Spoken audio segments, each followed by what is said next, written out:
ሰላም ጤና ይስጥልን ተመልካቾቻችን ሰላምታችን እናቀርባለን። አሁን የደረሰን መረጃ አለ። የአማራ ፋኖ ህዝባዊ ድርጅት አፋድ ሁለት አመራሮችን ማገዱን አስታውቋል። አመራሮቹን ያገደበትን ምክንያት በተመለከተና በሌሎች ጉዳዮች ላይ የድርጅቱን አመራሮች መስመር ላይ አግኝቻለሁ። ረዳት ፕሮፌሰር ጌታ አስራደም የአማራ ፋኖ ህዝባዊ ድርጅት አፋድ የፖለቲካ ጉዳዮች ኃላፊ፣ እንደዚሁም ኢንጂነር አሻግሬ ባየ በአማራ ፋኖ ህዝባዊ ድርጅት የጎጃም ጠቅላይ ግዛት እዝ ስራ አስፈጻሚ ኮሚቴ አባል ሁለቱንም መስመር ላይ ይገኛሉ። በጣም ነው ማመሰግነው። በቅድሚያ ኢንጂነር አሻግሬ ባየ እንደው በጉዳዩ ላይ ምንድነው የተፈጠረው? ሁለት የድርጅታችሁን አመራሮች ማገዳችሁን የሚገልጽ መግለጫ ሰጣችኋል። ምንድነው የተፈጠረው? እሺ አመሰግናለሁ ስለጋበዝከን። በመጀመሪያ የታገዱት አመራሮች አንደኛ ማስረሻ ሰጤ የአማራ ፋኖ ህዝባዊ ድርጅት ጎጃም ጠቅላይ ግዛት እዝ ሰብሳቢ የነበረና የድርጅታችን የውጭ ጉዳይ መምሪያ ኃላፊ የነበረ ነው። በሁለተኛ ደረጃ በወሎ ቤት አማራ ጠቅላይ ግዛት እዝ የመረጃና ደህንነት ክፍል ኃላፊ እንዲሁም የድርጅቱ ስራ አስፈጻሚ የነበረ መስፍን ከፋለኝ ናቸው። ሁለቱም ከድርጅታችን ታግደዋል። እንግዲህ በዚህ ጉዳይ ላይ ልናጋራ የምንፈልገው መረጃ ምንድነው? በመጀመሪያ ማንም ሰው በአመለካከቱ ሳቢያ በድርጅታችን ምንም አይነት ተጽዕኖ እንደማይደረግበት መታወቅ አለበት። ሌላው ሊታገዱ የቻሉበት ዋና ምክንያት ከአገዛዙ ጋር ግንኙነት ፈጥረው እንዲሁም ደግሞ ተልዕኮ ተቀብለው በማስረጃ የተረጋገጠ ማስረጃ በመኖሩ ሊታገዱ ችለዋል። ያው ማስረጃም እንደተያዘባቸው ሲያውቁና ሲረዱ ሁለቱም ከሰራዊቱ ተነጥለው ተሰውረው ጠፍተዋል ማለት ነው። በዚህ አጋጣሚ በዚህ ሰዓት ይሄ ዜና ሲከናወን ሰራዊታችንም ሆነ የድርጅታችን አመራሮች የት እንዳሉ እንደማናውቅ መግለጽ እንፈልጋለን።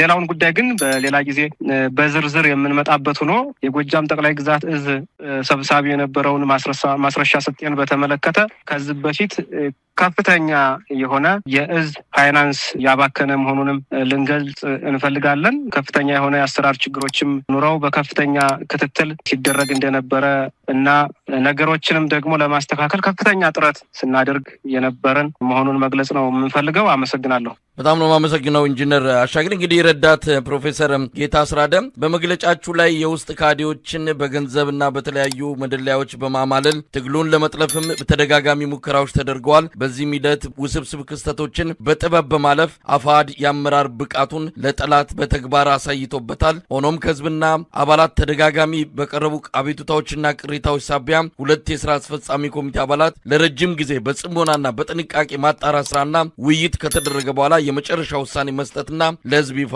ማድረግ አስፈልጓል። በዚህ መሰረት ማስረሻ ሰጤ፣ መስፍን ከፈለኝ ከአፋድ የስራ አስፈጻሚ ኮሚቴ አባልነታቸው እንዲታገዱ ተወስኗል ይላል። እስቲ እንደው ከኢንጂነር አሻግሬ በተጨማሪ ለነዚህ ሁለት አመራሮች መታገድ አመራሩ እናንተ የደረሳችሁበት ድምዳሜ ምንድነው? እንግዲህ ቅሬታ በተደጋጋሚ እንደሚቀርብ ነው የገለጻችሁትና ወደዚህ ውሳኔ እንዴት ደረሳችሁ? ግናለው መሳይ እድሉንም ስለሰጠህን ጭምር ወንድሜ ኢንጂነር አሻግሬ እንደገለጸው ለሁሉም የትግሉ ባለቤት ለህዝባችን፣ ለደጋፊዎቻችንና ለሰራዊታችንም ጭምር ግልጽ እንዲሆን የምንፈልገው ነገር ምንድነው? አፋድ እንደ ተቋም በባህሪው ከፍተኛ የሆነ የውስጥ የሚለማመድ ተቋም ነው። በጣም በብዙ ነገሮች ነፃነትን ይሰጣል። የትኛውንም አይነት ሀሳብ ማራመድ የምትችልበት ተቋም ነው። በሀሳብ ደረጃ ያለምንም መሸማቀቅ በትግሉ ውስጥ የትኛውንም መንገድ የተሻለ ነው ብሎ ለሚያቀርብ አካል ሁሌም ሀሳቡን በነፃነት ማራመድ የሚቻልበት ተቋም ነው። እንግዲህ በዚህ ሂደት ሁላችንም እንደምናውቀው አፋድ ከተመሰረተ 1 ዓመት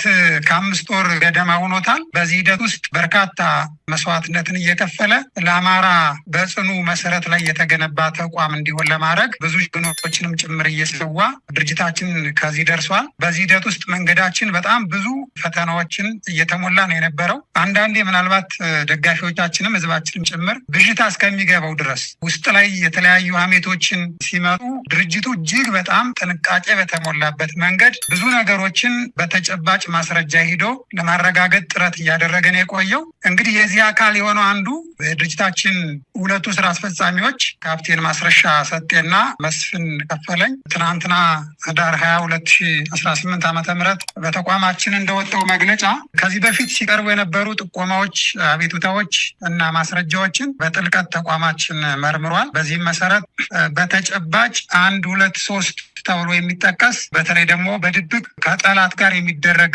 ግንኙነት እንዳለ ማረጋገጥ ተችሏል። ይሄ ደግሞ ትግላችን ይንዳል ሩቅ ዓላማን በአጭር የሚያስቀር በመሆኑ ድርጅታችን በሁለቱም አመራሮች ላይ አስሮ ለመመርመርና እርምጃ ለመውሰድ እየተዘጋጀ ባለበት ሰዓት ሁለቱም አደረጃጀታቸው ጠፍተዋል። በእርግጥ መስፍን ከፈለኝ በተለያየ ምክንያት በጤናና በሌላ ምክንያት ከወጣ ቆየት ብሏል። ካፕቴን ማስረሻ ትናንት እንደተባለው እዙም ጭምር ተሰብስቦ ተወያይቶ ገምግሞ በተጨባጭ ማስረጃ ነገ ወዲያም በታሪክ የምናያቸውን ነገሮች ማስረጃዎችን በእጁ ይዞ ነገር ግን እነዚህ ከጠላት ጋር የተደረጉ ግንኙነቶች በሙሉ ማስረጃ ሲገኙ ያው ከተቋማቸው ሾልከው ወጥተዋል። ምንም እንኳን አሁን ያሉበት ሁኔታ ባናቅም ድርጅቱ ግን ይህንን ነገር በተጨባጭ ማስረጃና ብዙ ነገሮችንም ጭምር የህዝባችንም ስነ ልቦና የታጋዩንም ስነ ልቦናና ዋናው ደግሞ የትግላችን ዓላማ ጭምር ብዥታ በማይከት መንገድ ጥርት አድርጎ ማረጋገጥ በመቻሉ ምክንያት እንዲህ አይነት በሁለቱም ላይ ከድርጅት ስራ አስፈጻሚም ከድርጅት አባልነትም ጭምር እንዲታገዱ የተደረገበት ሁኔታ ነው ያለው። መሳይ እንግዲህ ኢንጂነር አሻግሬ ወደ እርስዎ ልምጣና ይሄን ሁሉ ነገሮች ሲሆኑ በጣም ከባድ ነገር ነው። ከአገዛዙ ጋር ጠላት ብላችሁ እናንተ ፈርጃችሁ እየተዋጋችሁ ካላችሁ ኃይሎች ጋር በድብቅ እየተገናኙ መሆናቸውን ቀደም ሲል መረጃዎች ወጡ ነበር። መስፍን ከፈለኝ እንደዚሁ ከአንድ የአማራ ክልል ባለስልጣን ጋር በስልክ የተለዋወጠው ወደ አደባባይ በቅቶ ብዙ ነገር ሲባል እንደነበረ አስታውሳለሁ። ማስረሻም ሰጤ በተመሳሳይ በዚህ ከሐሜት በዘለለ ብዙ ነገሮች ሲገለጽ እንደነበረ ነው በማስረጃ አስደግፎ መግለጽ የሚቻለው። ለምን ይሄን ያህል ጊዜ ቆያችሁ? በዚህ ምክንያት ዋጋ አልከፈላችሁም ወይ? እንዲህ አይነቱ ነገር ምን አስተምሯችሁ ሳለፈ? እሺ፣ በድጋሜ በጣም አመሰግናለሁ። ያው ትግል ጥንቃቄ ይፈልጋል፣ በጥበብ መራመድን ይፈልጋል። በተለይ ደግሞ የአማራ ትግል ብዙ እጆች የሚገቡበት በከፍተኛ ሁኔታ ብዙ ኃይሎች በትኩረት የሚከታተሉት ትግል በመሆኑ የትጥቅ ትግል ደግሞ በባህሪው ውስብስብ ነገሮችን በጥበብና በትዕግስት ማለፍ ተገቢ በመሆኑ በከፍተኛ ሁኔታ ትኩረት ሰጥተን ጉዳዩን ስንከታተል ቆይተናል ማለት ነው። በዚህ አጋጣሚ መናገር የምፈልገው ከዚህ በፊት መስፍን ከፋለኝ ባደረገው ያልተገባ መርህ አልባ ግንኙነት ድርጅታችንም ሆነ ወሎ ቤት አማራ ጠቅላይ ግዛት እዝ መግለጫ ወጥቶ አግዶ ጉዳዩን ወደፊት ለህዝብም ይፋ እንደሚያደርግ በመግለጫው አሳውቆ ነበር። ነገሮችን ካጣራና ሌሎች እጆች የሚኖሩበት አይኖሩበት የሚለውን በጥልቀት ከገመገመ በኋላ በከፍተኛ ሁኔታ ድርጅታችን በሁለቱ ግለሰቦች ላይ ተጨባጭ የሆነ ማስረጃ በማግኘቱና በማረጋገጡ ከአባልነታቸው ሊያግዳቸው ችለዋል ማለት ነው። ረዳት ፕሮፌሰር ጌታ አስራደም ምናልባት አሁን በዚህ ጉዳይ ላይ በቀጣይ ምን ልንሰማ እንደምንችል እንጠብቃለን። ወዴት ነው ያረፉት?